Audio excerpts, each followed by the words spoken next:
Okay, real talk. How many times have you hit snooze this week?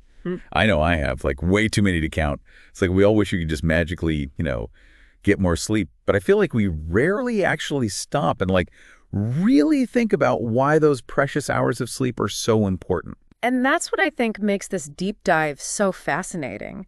Because it's not just about feeling like a bit less groggy in the morning. It's about giving you the tools to understand, like, really how deeply sleep is intertwined with everything. Your health, your mood, even just like how well your brain works. Exactly. It's like this secret superpower we have, but we're constantly taking it for granted. Hmm. So let's unlock it, shall we?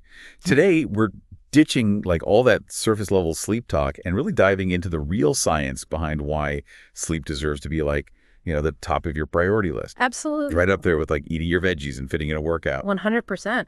I think, you see, the thing is, most people, they think of sleep as this like passive state where your brain just kind of like hits the off switch. Yeah. But in reality, it's incredibly active and essential for way more than just, like you said, feeling rested.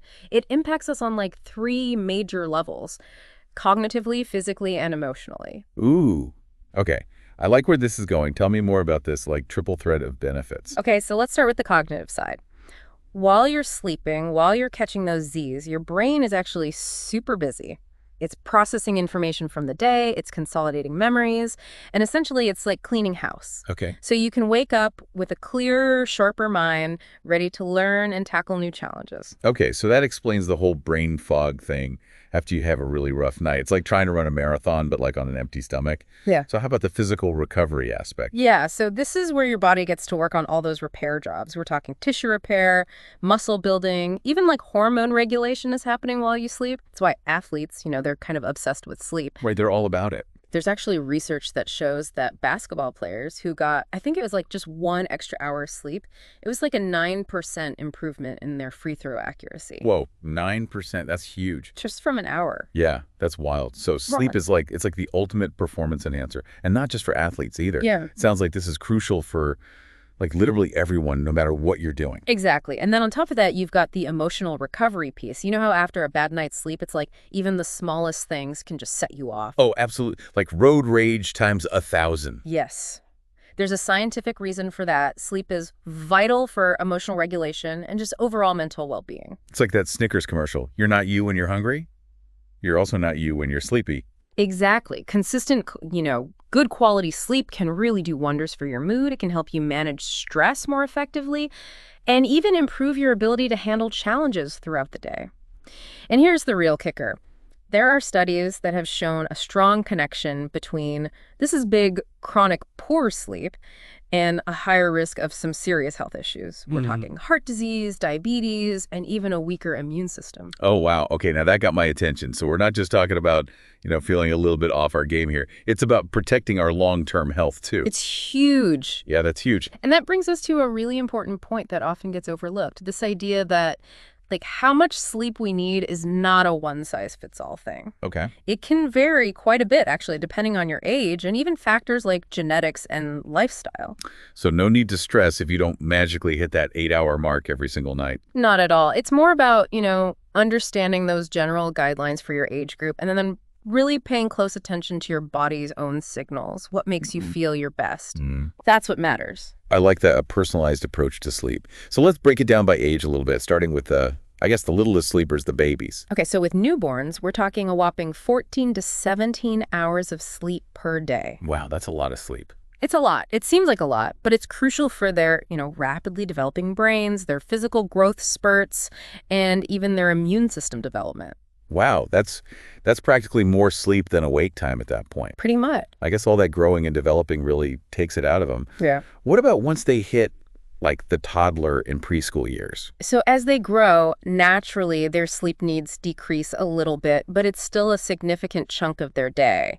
So toddlers and young children generally need around 11 to 14 hours of sleep. Got it. So those little ones are still clocking in some serious sleep time. Now let's talk about teenagers, because they're dealing with, oh my gosh, so much school pressures, social lives, and let's be real, a whole lot of screen time these days.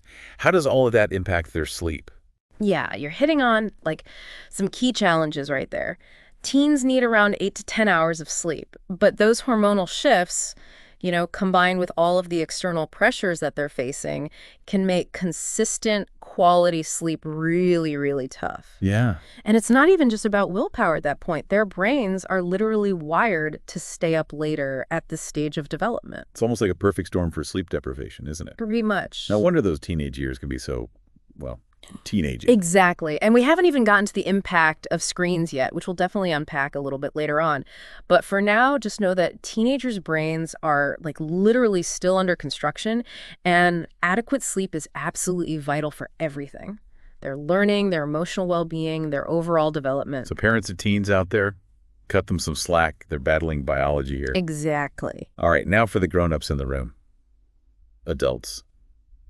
We hear that magic number, 7 to 9 hours, so often. Is that truly, realistic for everyone? It's a really good starting point, but remember what we said about individual needs. It's crucial to also factor in your genetics, your lifestyle, your stress levels, even underlying health conditions. All of those things play a role in determining kind of your own unique sleep needs within that 7 to 9 hour range. So no need to beat ourselves up if we don't hit that 8-hour mark religiously. Exactly. Instead of obsessing over a specific number, pay attention to how you actually feel after a night of sleep. Do you wake up feeling refreshed, energized, ready to tackle the day? Or are you dragging yourself through the morning mud? That's a much better indicator of whether you're truly getting enough sleep for your body. I love that, tuning into our own internal cues rather than some arbitrary number. Yeah. It's all about working with our bodies, not against them. Exactly. Now, I think it's time we talk about kind of the elephant in the room, or rather the lack of sleep in the room, which is sleep deprivation. We've all been there. The late night study sessions, the crazy work deadlines, maybe a new baby who hasn't quite mastered the art of sleeping through the night. Yeah, it's incredibly common, and yet so many people, I think, underestimate just how detrimental sleep deprivation can be, both in the short term and especially in the long run. It's true. It's like we wear it as this badge of honor. Oh, I'll sleep when I'm dead. Right. But little did we know that lack of sleep might actually be pushing us closer to that deadline. It's a scary thought. It is. And you know what's worse is those short-term effects, the things we experience every day that we just kind of brush off, the irritability, the difficulty concentrating, all of that. It's really just the tip of the iceberg. Okay, so I'm all ears for the iceberg. What else is lurking beneath the surface when we're skimping on those Z's? Okay, well, imagine this. You've been awake for 18 hours straight. Okay. That's actually being legally drunk in terms of your reaction time and your cognitive abilities. No way. Yes, studies have shown it's like having a blood alcohol content of 0.05%. Whoa. So that late night drive home after a super long day, or even just trying to make dinner when you are just running on fumes, it's actually being under the influence. Very much, yeah. That's scary. It is scary, and those are just the immediate effects. Long term, we're talking chronic sleep deprivation now, has been linked to a higher risk of things like heart disease, stroke, type 2 diabetes, obesity. Okay, you've made your point. It's serious. This is way more serious than just feeling a little bit groggy.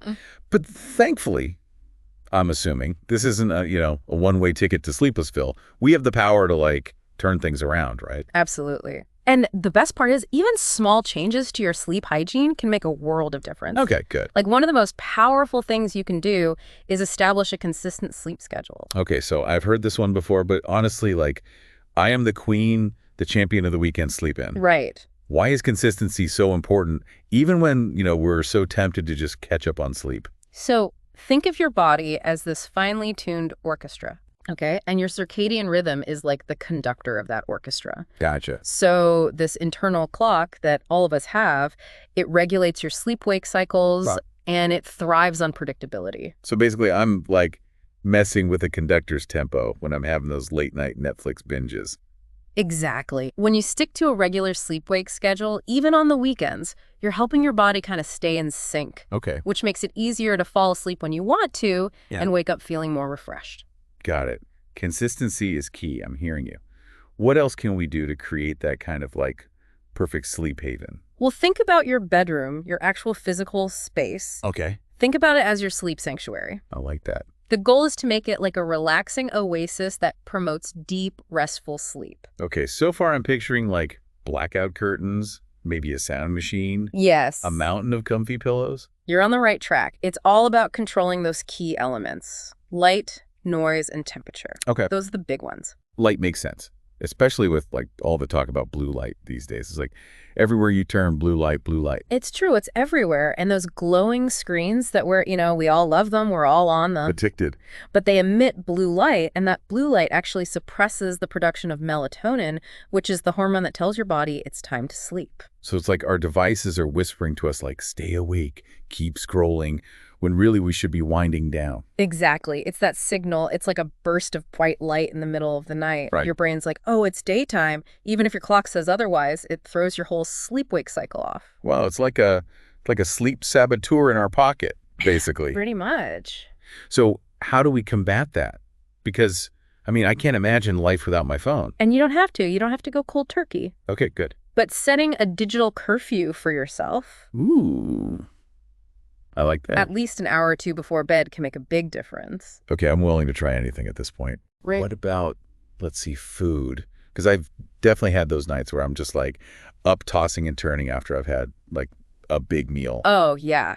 You're definitely not alone. Eating a huge meal right before bed can really interfere with digestion Okay. and make it harder to fall asleep and stay asleep. So maybe skip the like late night pizza delivery. Probably a good idea. Try to, if you can, finish dinner a few hours before bed, Okay. just to give your body a chance to digest. Makes sense. Makes sense.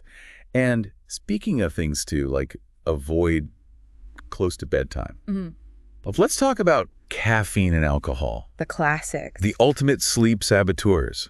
Or are they?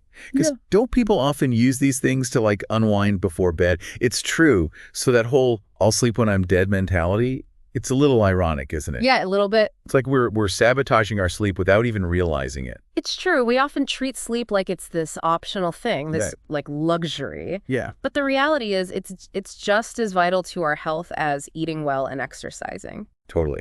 It sounds like, I don't know, we need like a serious mindset shift when it comes to sleep. Huh. But before we get like too overwhelmed, let's talk about some like actionable strategies we can all use to kind of get our sleep back on track. Okay.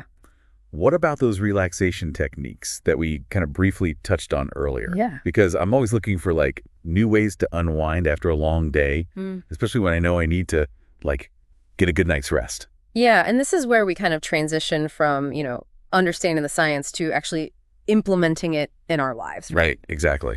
And you're right, incorporating those relaxation techniques into your evening routine can be incredibly powerful. Okay. Think about it. During the day, your sympathetic nervous system is just go, go, go. Right. It's that fight or flight response. Always on high alert.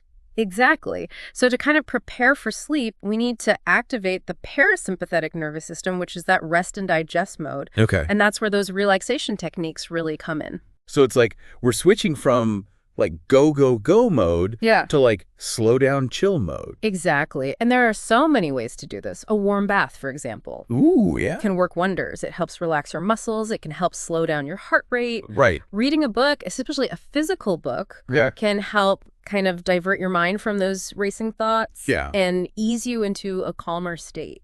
I've definitely noticed like when I'm reading on my phone before bed, it's like my brain just does not want to shut off. Right. And that's the blue light effect we talked about. Exactly. Even things like gentle stretching or some light yoga can be really helpful. Okay. It's all about kind of finding what works best for you and creating that kind of pre-sleep ritual that signals to your mind and body like, okay, it's time to wind down. Love that. Creating that personalized sleep routine, it's almost like sacred. Right. It's a ritual. Exactly. Okay, now before we wrap up today, let's tackle a few common sleep myths that might be like holding us back from getting those glorious Z's. Yeah, I'm all for myth busting. What do you have in mind? Okay, let's start with a classic, the I can just catch up on sleep on the weekend. Oh, yeah. We touched on this a little bit earlier, but I think it deserves like a deeper dive, Oh, okay. Is it really possible to just like erase a week's worth of sleep deprivation with a couple of like super long nights of sleep?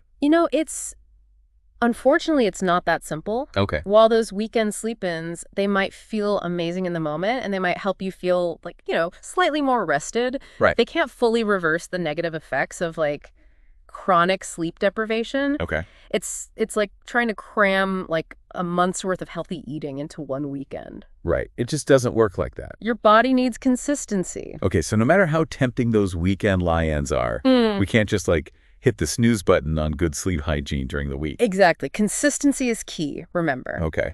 And that kind of leads us to another really pervasive myth Okay. Right. that older adults just naturally need less sleep. Oh, interesting. My grandma's always telling me, oh, I only need 5 hours a night. Right. It's like this common belief. Yeah, it does seem to be. It's true that sleep patterns often change as we age. Okay. Older adults might find themselves waking up earlier, maybe taking more naps during the day. Right. But their overall sleep needs, they remain relatively consistent with adulthood. Interesting. They might be sleeping differently, Okay. but that doesn't mean they need less of it. So no need to, guilt trip grandma for those, afternoon naps. Exactly. All right, last myth we got to debunk here. Okay. Alcohol helps you sleep better. Yeah. I'm sure, many people listening have tried this one. Oh, yeah. The allure of the nightcap. It's strong. It is. It is. Glass of wine, you just, pass right out. Right. What's the real story there? So it's important to kind of understand what's really happening. While a glass of wine before bed might initially make you feel drowsy, and it might help you drift off faster, Okay. it actually disrupts your sleep later in the night. Oh, interesting. So you might fall asleep quicker, but the quality of your sleep suffers. Oh, wow. You're more likely to wake up feeling groggy, unrested. So it's like a sleep imposter. It's tricking us into thinking we're getting good sleep when we're really not. Exactly. It's all about being mindful of how these substances affect your individual sleep patterns. Okay, this has been such an eye-opening deep dive into the world of sleep.